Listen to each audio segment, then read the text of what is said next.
कार्तिक मास कथा एवं महत्व। सारे दुख दूर होंगे, भगवान विष्णु का आशीर्वाद मिलेगा। मित्रों, सादर जय श्री कृष्ण। मैं पंडित कमलेश शर्मा और आप देख रहे हैं हमारा ये यूट्यूब चैनल। बहुत बहुत स्वागत है, बहुत बहुत अभिनंदन है हमारे इस यूट्यूब चैनल में। मित्रों, आइए देखते हैं कार्तिक मास का महत्व। कथा प्रथम अध्याय। सारे दुख दूर होंगे, भगवान विष्णु का आशीर्वाद मिलेगा। वीडियो शुरू करने से पहले एक छोटा सा निवेदन है आपसे। अभी तक आपने हमारे चैनल को सब्सक्राइब ना किया हो तो प्लीज़ इसे सब्सक्राइब अवश्य कर लेवें। मित्रों, भारत में वर्ष के 4 माह सभी धर्मों में विशेष त्यौहार चलते रहते हैं। इन सभी त्योहारों का उद्देश्य ईश्वर के प्रति आस्था एवं प्रेम, एकता का भाव जगाना है। सभी प्रांतों में अलग अलग बताई जाती है चौमासे एवं चतुर्मास की विधि। निश्चित रूप से हिंदी कैलेंडर में सबसे अंतिम माह कार्तिक का महीना होता है। कार्तिक के माह का बड़ा ही महत्व है। कार्तिक में बड़े बड़े त्यौहार मनाए जाते हैं जो भारत देश के प्रमुख त्योहारों में से हैं। वैसे तो भारतवर्ष में त्योहारों का तांता लगा रहता है, लेकिन 4 माह के त्यौहार तप एवं पूजा पाठ की दृष्टि से अहम माने जाते हैं। उसमें कार्तिक माह में भी उपवास, पूजा पाठ एवं ब्रह्म मुहूर्त में स्नान का विशेष महत्व है। कार्तिक माह हिंदी पंचांग का 8वां महीना है। कार्तिक के महीने में दामोदर भगवान की पूजा की जाती है। यह महीना शरद पूर्णिमा से शुरू होकर कार्तिक पूर्णिमा तक चलता है, जिसके बीच में कई विशेष त्यौहार मनाए जाते हैं। कार्तिक माह का विशेष महत्व है। इस माह में पवित्र नदियों में ब्रह्म मुहूर्त में स्नान का बहुत अधिक महत्व होता है। घर की महिलाएं सुबह जल्दी उठकर स्नान करती हैं। स्नान कुंवारी एवं वैवाहिक दोनों ही के लिए श्रेष्ठ हैं। निश्चित रूप से इसका सर्वाधिक महत्व है। भगवान विष्णु की पूजा आराधना करने से समस्त दुख दूर होते हैं। इस महीने तप एवं पूजा पाठ उपवास का विशेष महत्व है, जिसके फलस्वरूप जीवन में वैभव की प्राप्ति होती है। इस माह में तप के फलस्वरूप मोक्ष की प्राप्ति होती है। इस माह के श्रद्धा से पालन करने पर दीन दुखियों का उद्धार होता है, जिसका महत्व स्वयं विष्णु ने ब्रह्मा जी से कहा था। इस माह के प्रताप से रोगियों के रोग दूर होते हैं, जीवन विलासिता से मुक्ति मिलती है। कार्तिक माह में दीपदान का विशेष महत्व होता है। इस दिन पवित्र नदियों में, मंदिरों में दीपदान किया जाता है। साथ ही आकाश में भी दीप छोड़े जाते हैं। यह कार्य शरद पूर्णिमा से शुरू होकर कार्तिक पूर्णिमा तक चलता है। दीपदान के पीछे का सार यह है कि इससे घर में धन आता है। कार्तिक में लक्ष्मी जी के दीप जलाया जाता है और संकेत दिया जाता है, अब जीवन में अंधकार दूर होकर प्रकाश देने की कृपा करें। कार्तिक में घर के मंदिर, वृंदावन, नदी के तट एवं शयन कक्ष में दीपक लगाने का महत्व पुराणों में मिलता है। निश्चित रूप से कार्तिक माह में किए गए व्रत उपवास का विशेष महत्व है। सारे दुख दूर होते हैं, भगवान विष्णु का विशेष आशीर्वाद प्राप्त होता है। कार्तिक माह में तुलसी की पूजा की जाती है और तुलसी के पत्ते खाए जाते हैं। इससे शरीर निरोग रहता है। ब्रह्म मुहूर्त में उठकर स्नान करके सूर्य देवता एवं तुलसी के पौधों को जल चढ़ाया जाता है। निश्चित रूप से तुलसी का विशेष महत्व है। कार्तिक माह में दान का भी विशेष महत्व होता है। इस पूरे माह में गरीबों एवं ब्राह्मणों को दान दिया जाता है। इन दिनों में तुलसी दान, अन्न दान, गाय दान एवं आंवले के पौधे के दान का महत्व सर्वाधिक बताया जाता है। कार्तिक में पशुओं को भी हरा चारा खिलाने का महत्व है। निश्चित रूप से कार्तिक माह में श्रद्धालु मंदिरों में भजन करते हैं, अपने घरों में भी भजन करवाते हैं।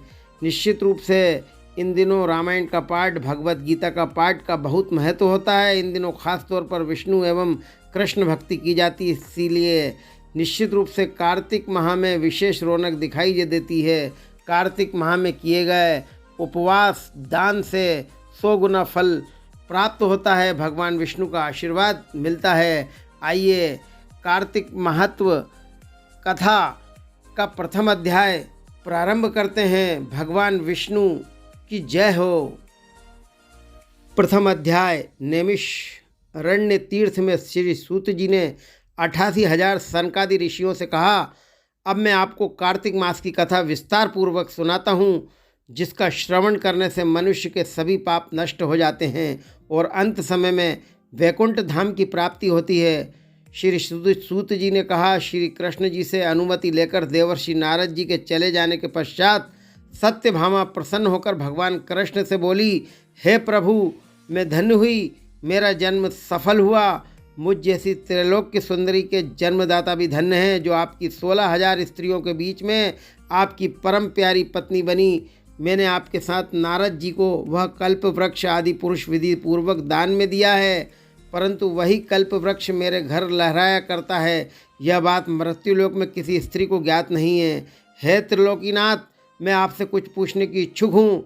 आप मुझे कृपया कार्तिक महत्व की कथा विस्तार पूर्वक सुनाइए, जिसको सुनकर मेरा हित हो और जिसके करने से कल्प पर्यंत भी आप मुझसे विमुख न हो।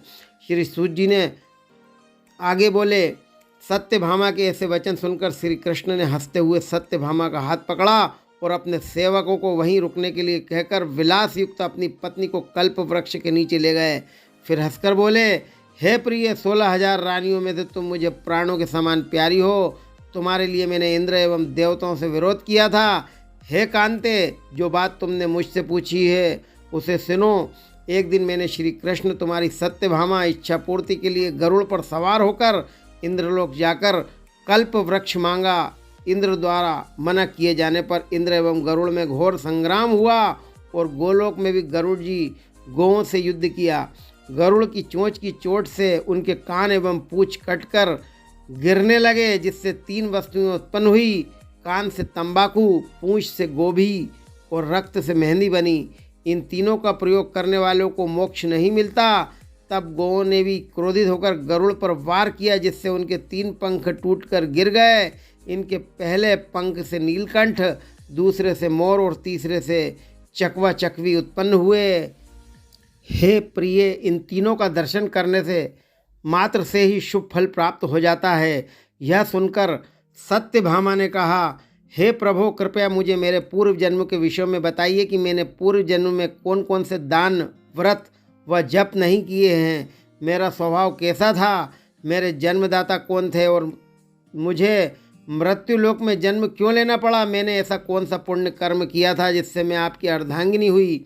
श्री कृष्ण जी ने कहा, हे प्रिय, अब मैं तुम्हारे द्वारा पूर्व जन्म में किए गए पुण्य कर्मों को विस्तार पूर्वक कहता हूँ, उसे सुनो। पूर्व समय में सतयुग के अंत में मायापुरी में अत्रि गोत्र में वेद वेदांत का ज्ञाता देव शर्मा नामक एक ब्राह्मण निवास करता था। वह प्रतिदिन अतिथियों की सेवा, हवन और सूर्य भगवान का पूजन किया करता था। वह सूर्य के समान तेजस्वी था। वृद्धावस्था में उसे गुणवती नामक कन्या की प्राप्ति हुई। उस पुत्रहीन ब्राह्मण ने अपनी कन्या का विवाह अपने ही चंद्र नामक शिष्य के साथ कर दिया था।